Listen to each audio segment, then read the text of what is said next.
Using predicates, it's pretty easy to figure out if you're looking at one particular mob, but let's say you have a large group of mobs that are all really similar, and you want to figure out which one the player is very specifically looking at any given moment. Well, that's what this data pack does. So I've made this pack before in the past, and I think it was with Derdisco Hun's help or a version of his pack, and yet again we're back with another version of Derdisco Hun's pack, though I felt this one was meaningful to make a video on because it is significantly more efficient than the previous method. So in the previous method, we would basically add all the mobs that could have the player looking at them to a list, and then iterate through that list until the correct mob that the player is looking at is chosen. This one has a slightly different approach, and I made a data pack variation of it that has some bug fixes to his, and that will be included in the download description, but his original pack GitHub link will also be included as well. So if you just want to know how to use this pack, you download it, you throw it into your namespace or into your data packs folder, and it should just look like this. So you can either have looking filter as a data pack, or at the very least the namespace find looking, and you need to run this function in particular, find looking internal /load, to generate the necessary scoreboards.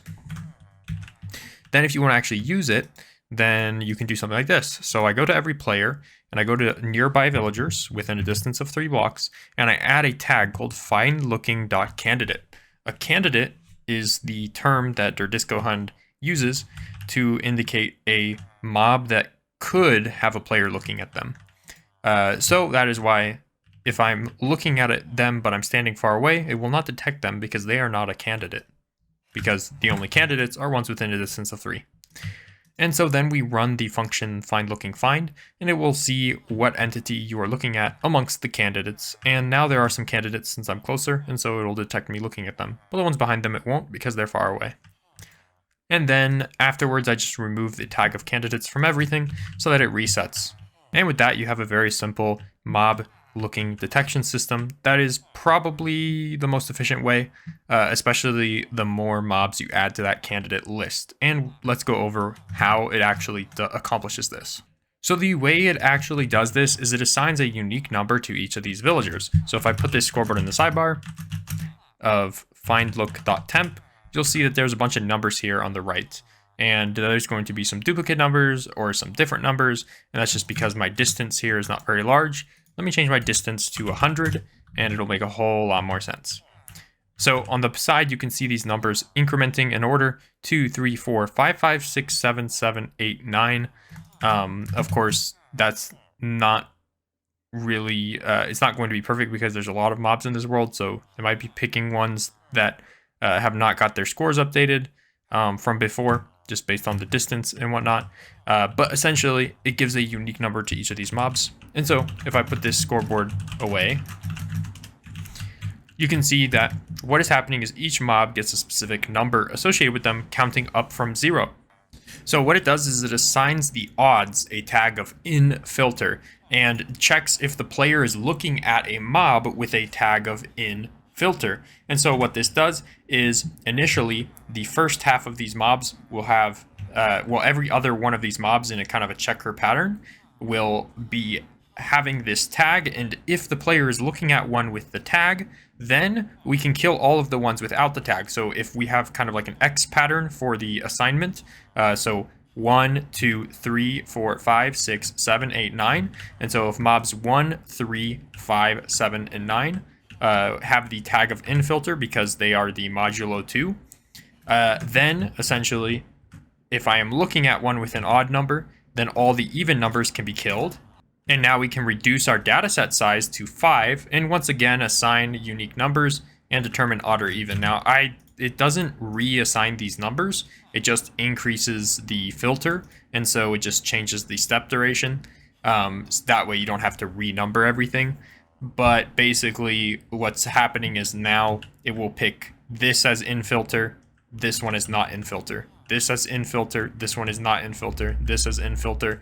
And so if I am still looking at the ones with InFilter, I can kill the ones that are considered not in the filter and further reduce the amount of mobs I need to check by half. And then once again, it will just assign filter, not filter. And so since I'm looking at one that is not in the filter, I can get rid of these guys. And finally, I know now that there's only one left, I know exactly which one I'm looking at. So we can see this play out with the commands. If you go inside the find function, you can see that basically what happens is it does all these extra tagging stuff to get rid of the previous results, just for extra safety precautions. You can get rid of these safety precautions if you handle it specially in your code and make sure that you remove these tags. But essentially the entity that the player is looking at will get a tag of find looking results. It starts by assuming that all the candidates are results, and it assigns a unique score to each of the candidates, and it makes sure that there are no entities inside the filter, and begins a process. This process will run multiple iterations until you find your exact candidate. And so what you do is you start at the top by checking the filter. And what this segment of code does is it's basically this check filter is going to be assigning whether they are in the filter or not in the filter for that specific iteration, just like we did before. So this one would be in, this one would not, this one would be in, this one would not, this one will be in, and that is what this check filter function does. Then once we've determined that some are in the filter and some are not, then we basically run the can_see filter function with an output onto success. And what this does is it says, is the player looking at a mob that is in the filter or not? If the player is looking at a mob that is not in the filter, then the result will be 0, and all of the candidates that are in the filter can have their possibility of being the right one removed, aka you remove the result tag from them. But if they are looking at a mob in the filter, anything that was not in the filter will no longer be considered a possibility as a result. And then here we have changing the filter size by 2. And this is just some, these are this condition here and this condition here are just for the first step of the iteration. And finally, we just have rerun the iteration again, as long as there are at least one entity inside the candidates that also has a tag of results still. And so just as we stated before, this will be the process. Tag, give this guy a tag, don't give this guy a tag, give this guy a tag, don't give this guy a tag, give this guy a tag, don't give this guy a tag, give this guy a tag, don't give this guy a tag, give this guy a tag. Then check, is the player looking at one that has the tag or not? Well, he's looking at one that has the tag, so we can't be looking at any of the ones that don't have the tag. All right, then reassign, remove all the tags and redo it. Tag, no tag, tag, no tag, tag. Is he looking at one that has a tag or not? He's looking at one with a tag, so any ones without a tag we will get rid of. Once again, tag, no tag, tag. He is looking at one that does not have a tag, and so we can get rid of these ones. And finally, we know there is only one mob left, and so we know this is the one that I'm looking at. So that is kind of a detailed description of how this works.